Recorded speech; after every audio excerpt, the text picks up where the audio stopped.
Olá, o nosso abraço a todos. Quero conversar com vocês hoje sobre um tema muito interessante, um assunto que move as pessoas, que é o tema da paciência. E eu quero lembrar com vocês o texto sagrado que diz lá no Salmo 40: esperei com paciência no Senhor, e Ele se inclinou para mim e ouviu o meu clamor. Eu gostaria que você entendesse que é necessário termos paciência, porque Deus está no controle. E quero chamar a atenção também de vocês para um pensamento bíblico que nós vemos em Provérbios, que nos diz que a esperança que se adia adoece o coração. Uma das maiores dificuldades do ser humano é esperar. Nossa paciência normalmente é curta. Queremos que tudo aconteça do nosso modo e do nosso tempo, pelo nosso imediatismo. O cantor popular traduz isso assim: bem, vamos embora, porque esperar não é saber, quem sabe faz a hora, não espera acontecer. É isso que canta Geraldo Vandré e foram cantadas em passeatas da vida, em movimentos da vida, e nas escolas, quando nós ouvíamos, quando os professores traziam essas músicas para fazer arguição e pensamentos políticos. A vida é assim. As pessoas pensam desse jeito. O século XXI é o século do imediatismo. É o século do fast food. Tudo precisa funcionar dentro das leis do imediatismo. E queremos que Deus haja dentro desse imediatismo. Não temos paciência para esperar um dia, esperar um mês, um ano. E tudo isso para nós é sempre uma eternidade. Muitos têm uma esperança que não se desespera. Isso é importante. Nós temos exemplos de história de pessoas que não desesperaram. Como nós vemos naquele quadro de Penélope e Ulisses, na Guerra de Troia, que Penélope fazia uma coxa de dia e desmanchava à noite. E ela dizia para os seus pretendentes, quando procurava: quando eu terminar essa coxa, então eu lhe darei a resposta. Na verdade, ela estava só dando um tempo para que esse tempo lhe pudesse trazer de volta a pessoa que ela amava. Então, é um exemplo. São esperanças que não se desesperam. São pessoas que acreditam até a última hora. É assim na nossa vida também. Muitos se desesperam antes de esperar. Exemplo: o médico que aplicou eutanásia no filho com uma doença incurável. Ao chegar do cemitério, recebeu um telegrama de um médico amigo que dizia assim: acabamos de descobrir com sucesso o remédio, a vacina para a doença do seu filho.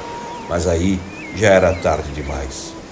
Quantas pessoas, inclusive nessa pandemia, não suportando a pressão, não suportando a ansiedade e o medo, acabaram se suicidando. Por quê? Porque muitos se desesperam antes de esperar. E há aqueles que vivem o próprio desespero sem esperança. E isso é o pior. O paralítico do tanque de Betesda ficou 38 anos impotente, deitado na sua cama, esperando uma cura que não chegava. Mas não tinha esperança. Mas a esperança apareceu e ele ficou ali.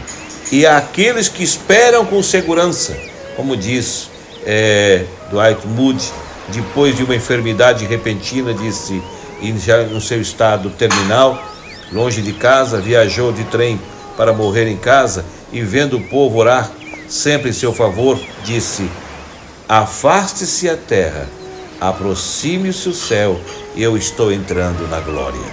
Tem aqueles que esperam com a segurança da vida futura. E existe aqueles que esperam contra a esperança. Exemplo: Abraão esperou contra a esperança. Deus é soberano e livre. Ele não age de acordo com as pressões. Ninguém pode botar Deus contra a parede. Ninguém pode dizer: eu ordeno, eu decreto, eu proíbo, eu determino. Não é assim. Ana aprendeu essa verdade e expôs em 1 Samuel capítulo 2, 6-8, dizendo: Deus dá vida e tira a vida. Ele exalta, ele humilha, ele levanta o pobre do pó e faz assentar-se entre os príncipes. mas quando Deus age, ninguém pode impedir a sua mão de agir. Ana era estéril, sua causa era perdida, mas quando Deus age, ninguém pode detê-lo de agir. Deus age, amigo, muitas vezes de forma artesanal, e Deus não tem pressa. A vida de Abraão, o Deus de Abraão, o relacionamento de Deus com Abraão, a espera de Abraão são tônicos para a nossa alma. Vamos olhar para Abraão e aprender com a sua paciência, a esperança que não desespera. Só pode ter uma esperança que não se desespera aquele que crê no Deus dos impossíveis. Ele começou a imaginar e a peregrinar e ouvir a palavra de Deus com 75 anos de idade, conforme Gênesis 12, 4. Aos 75 anos de idade, estamos pensando em quê? Em aposentadoria. Aliás, a maior parte desse país já estão aposentados com quase metade dessa idade. E muitos já penduraram as suas chuteiras, como nós dizemos coloquialmente, né? E uns de repente pensam em comprar uma cadeira de balanço, encerrar a sua carreira, comprar um sítio, comprar algo para ficar, para descansar, uma casa de praia. Sim, todos buscam um jeito de ficar na sua velhice. Mas Abraão, aos 75 anos de idade, estava se convertendo, estava começando, estava recebendo o maior desafio da sua vida. Aos 75 anos de idade, ele estava em pleno vigor, engendrando planos, fazendo arrojadas caminhadas, aceitando os grandes desafios de Deus. Não há hora, não há tempo, não há idade de Deus para chamar você, para desafiar você, para começar um novo projeto com você. Deus pode e pode muito começar algo tremendo na sua vida, se você assim aceitar. Por exemplo, a Bíblia diz que Joel fala, quando o Espírito Santo é derramado aos velhos, ele diz que os velhos sonharão. Caleb, aos 85 anos de idade, estava cheio de sonhos de conquistar Hebrom.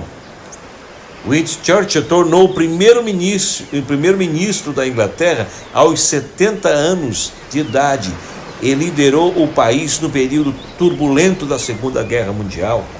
Abraão é constituído pai de muitas nações sem ter um descendente. Por quê?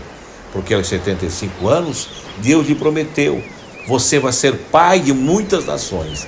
Abraão significa grande pai. Abraão significa pai de muitas nações, mas ele não tinha filhos. Ele enfrenta 4 problemas naquele momento: a sua idade avançada, a esterilidade da mulher.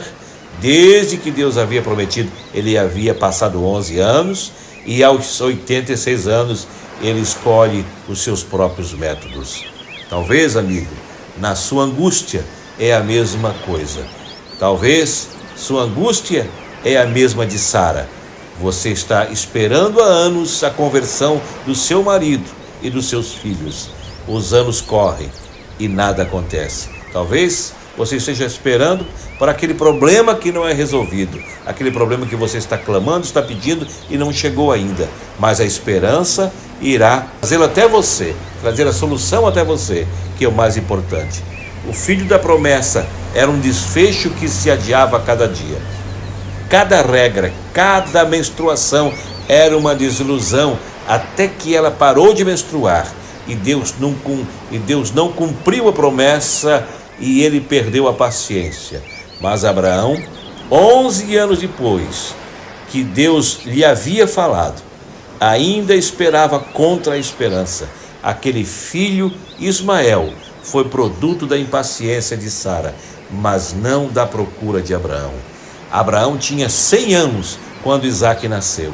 O corpo de Abraão já estava amortecido, Sara já havia passado de tempo de ser mãe, Sara ainda era estéril, e o bom senso dizia: é impossível. A razão dizia: não pode ser. A fé dizia: tudo é possível. Abraão esperou 25 anos. Será que nós temos condições de esperar uma promessa de Deus que ele nos fez há 25 anos atrás?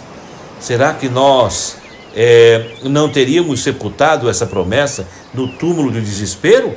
Abraão acredita que a promessa de Deus não pode falhar. em Romanos 4, 20 e 21, diz que não duvidou Abraão da promessa de Deus por incredulidade, mas pela fé se fortaleceu, dando glória a Deus, estando plenamente convicto de que ele era poderoso para cumprir o que prometera.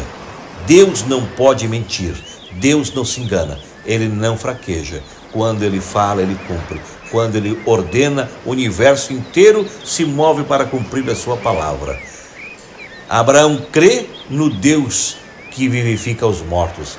Aos 39 anos, do dia da promessa do filho, até o dia em que Deus pede de volta, agora Abraão, de posse da promessa, Deus fala, Abraão agora desiste e diz: vá, dê meu filho, renuncia, desiste dele.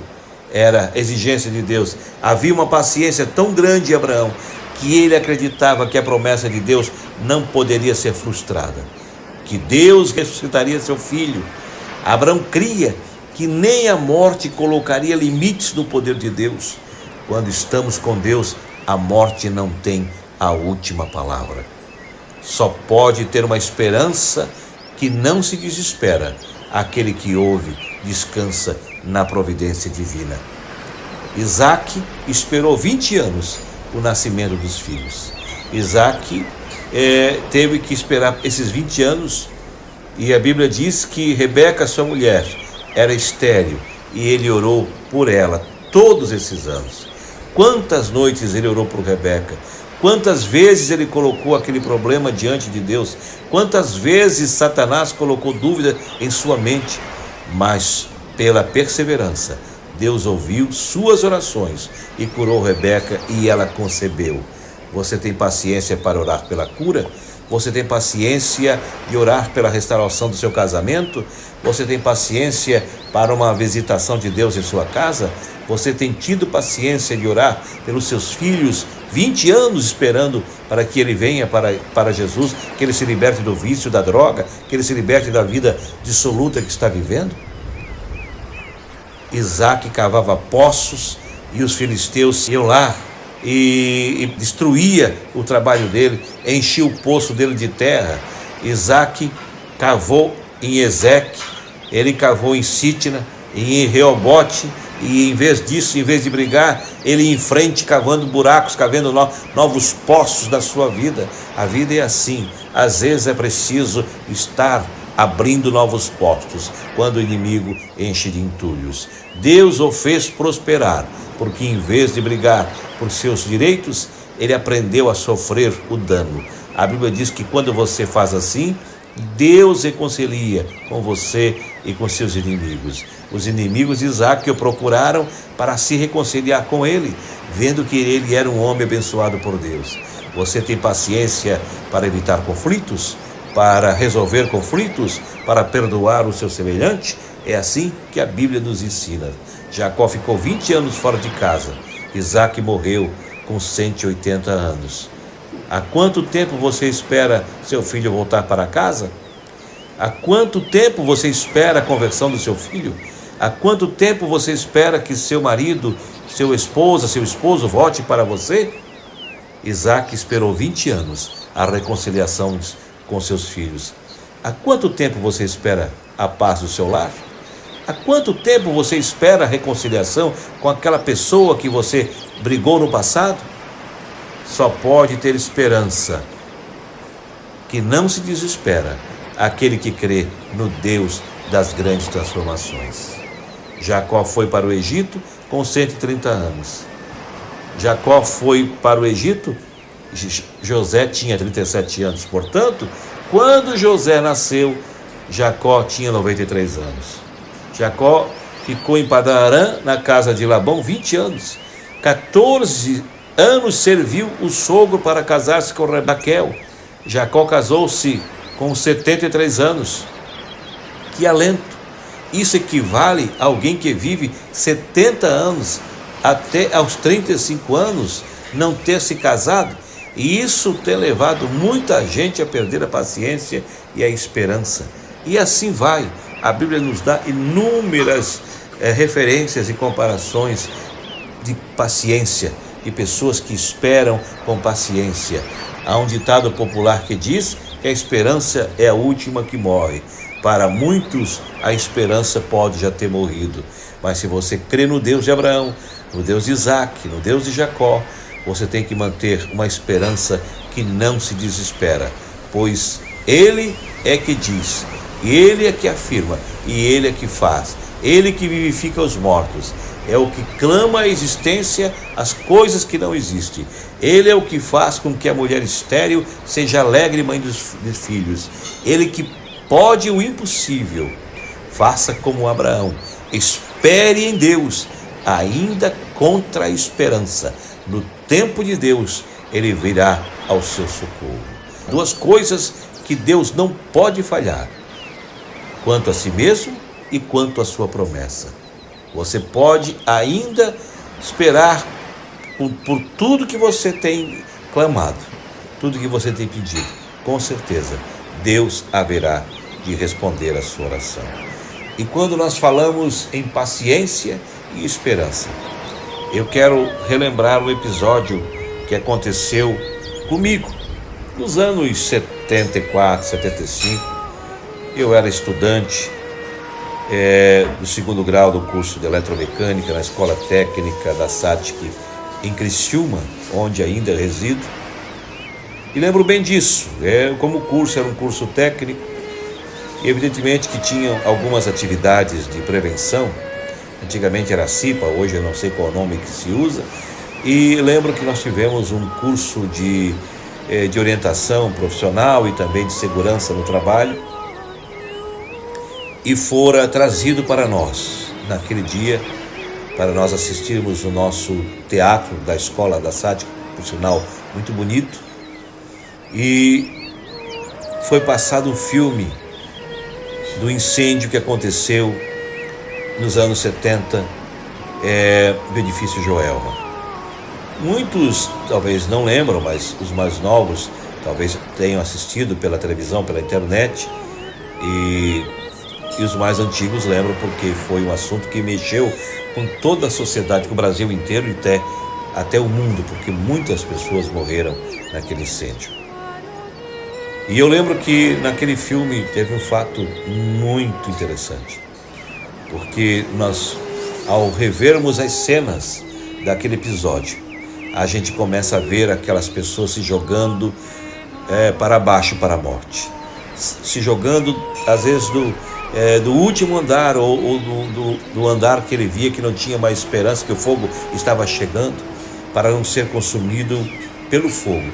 No desespero, muita gente se jogava e a câmera mostrava perfeitamente aquelas pessoas caindo em queda livre e morrendo ao chocar-se com o chão. Mas eu lembro de uma cena em que havia naquele andar, naquele específico andar, onde o cameraman fazia um close e trazia bem perto a imagem de um homem que estava lá, que abanava a sua mão. E do lado daquele cidadão havia outras pessoas, e de repente uma daquelas se jogou para a morte. E a pessoa que estava lá dentro tentou ajudar, tentou segurar, mas a pessoa precipitou-se para a morte. E aquele homem ficou lá, acenando com a mão, ainda na esperança, e a escada do bombeiro começou a chegar, começou a vir, entre as chamas foi subindo aqueles andares todos. Foi acudindo primeiro os que estavam mais embaixo, e depois foi chegando a vez dele. Quando a escada chegou perto dele, e quando chegou naquele andar, e que ele colocou os pés naquela escada mais giros, e começou a descer, de repente o locutor que estava apresentando, que estava fazendo a locução daquele vídeo, daquele material, disse: "Bem-vindo à vida, doutor, porque o senhor teve paciência." Aquele homem teve a esperança e a paciência, e ele continuou descendo devagarinho e recebeu de todos o aplauso que estavam ali embaixo, e todos o receberam e o declararam vitorioso, declararam muito valente por vencer a impaciência, mas guardar consigo a esperança e a paciência. Que isto seja o seu forte nesse momento que nós estamos vivendo, nesse momento de pandemia, quando muitas pessoas estão desesperadas, muitas pessoas sofrendo com medo, muitas sofrendo de taquicardia por causa do pânico, muitas pessoas desistindo da vida. Esse é o momento de você acreditar que contra a esperança em Deus, como disse o salmista Davi, esperei com paciência no Senhor, Ele se inclinou para mim e ouviu o meu clamor. O seu clamor, o seu pedido, o seu clamor será ouvido por Deus. A sua oração será ouvida por Deus se você clamar de coração. Deus abençoe a sua vida, abençoe o seu lar, o seu casamento, o seu trabalho, e Deus lhe dê muita saúde e força nesses dias que estamos vivendo. Um forte abraço a você. Fique com Deus.